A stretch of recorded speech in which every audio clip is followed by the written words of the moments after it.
Hello, my name is Luis Angel, and I'm going to share a presentation about Krashen's language acquisition and language learning theories. So, let's get started. First of all, what is language acquisition and what is language learning? Language learning is a conscious process that focuses the student's attention on the form of the language. It means the structure. So, in the other hand, acquisition, unlike learning, is a process similar to that by which we acquire our mother tongue and which represents the subconscious activity by which we internalize the new language, putting emphasis on the message, or in other words, the meaning, rather than on the form. Acquisition is the untutored or naturalistic way, but it's more like picking up the learning, the results in accuracy and fluency. Formal in traditional teaching doesn't help, and it's available for automatic production. And in the case of language learning, there are some characteristics that it's obviously the fact that they know in the rules and the results in accuracy. It's formal, but in this case, traditional teaching helps, and it's available for correction. The natural order hypothesis. According to the natural order hypothesis, learners of a second language acquire structural items in a predictable order regardless of the order of presentation. This means that some structures are more easily acquired than others, and the order of difficulty doesn't necessarily correspond with we will live in an easy or difficult structure. We can assume that mistakes will always be present during the acquisition process, especially when dealing with the late structure. Consequently, the best way to correct students' mistakes is to provide more input containing the structure in question. In the case of the monitor hypothesis, Krashen's SLA theory was originally known as the monitor theory, perhaps because the central part of it was the monitor hypothesis. The hypothesis takes into consideration three kinds of monitor users. The first is the over-monitor users, that are students who seldom trust their acquired competence, thus verifying every sentence they produce by using their learned competence, such as speakers are sure to speak hesitantly and with no fluency. The second ones are under monitor users. The other extreme are speakers who don't really care about correctness, only meaning.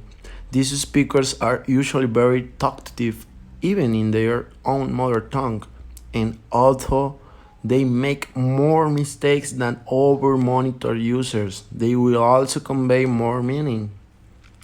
And the last ones are optimal monitor users, that are acquirers who manage to use the monitor only when it's appropriate. It could be when writing a speech or a letter. The input hypothesis. To Krashen, the input hypothesis is the most important of his five hypotheses. He states that people acquire languages by understanding messages, that is, by receiving what he calls comprehensible input. The advantage of using roughly tuned input are obvious. Your language will sound more natural. Students will be exposed to a better kind of input, and instructors will be previewed, then practiced, and finally reviewed. The optimal input must be comprehensible, interesting, and or relevant, not grammatically sequenced, sufficient in quantity, and a little bit beyond the student's level of comprehension. The affective filter hypothesis. The affective filter opens or closes according to our mood. This is important because if we relax and in a pleasant learning environment, more input will be reached the lad. While if we feel tense or in a negative environment, our efforts to provide input will be fruitless.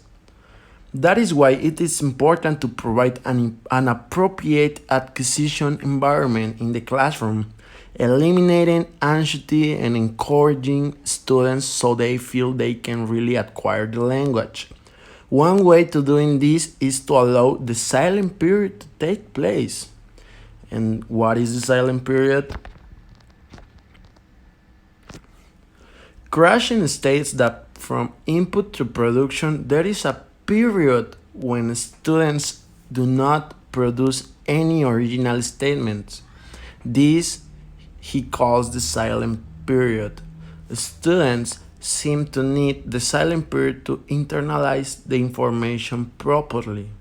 When this period is broken, students are likely to develop a negative attitude towards learning the new language. One of the problems most language teaching institutions face is the fact that the length of silent period varies from speakers to speaker. So, some have very short periods and start producing right after something has been presented in class. Others seem to take forever and ever volunteer to speak freely in class. At present, it is difficult to cope with this characteristic of speakers, especially in schools where terms are short and final evolution is required.